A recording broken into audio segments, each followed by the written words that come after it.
Hi friends, দেখো আজকে আমি হোয়াইট সস বানাবো। একটু বাটার দিলাম,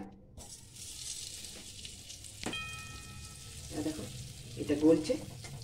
এর মধ্যে দেখো 3-4 চামচ এটা তোমার রুল ময়দা, এটা দিয়ে এর সঙ্গে ভাজতে হবে। তুমি যেমন পরিমাণে করবে সেরকম বাটারটা দিতে হবে।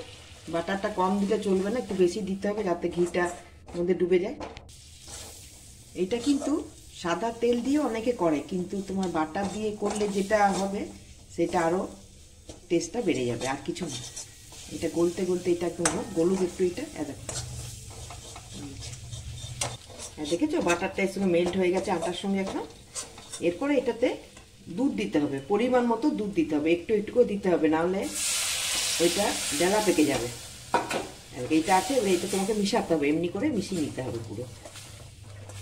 দেখছো কেমন মিশছে, এমনি করে সবটাই মিশাতে হবে। দেখো আর একটু দুধ দিয়ে দিলাম, বুঝছো? এইগুলো তোমাকে একদম মিশিয়ে নিতে হবে ভালো করে, এমনি করতে করতে মিশে যাবে।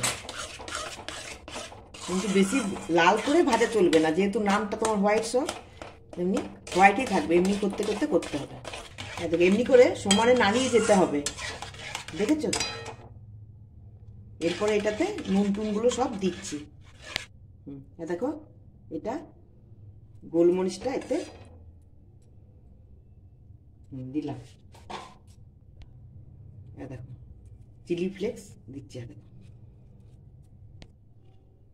হালকা একটু নুন দিতে হবে, বাটারে তো নুন দেওয়াই থাকে, একটু হালকা এটাতে দিতে হবে।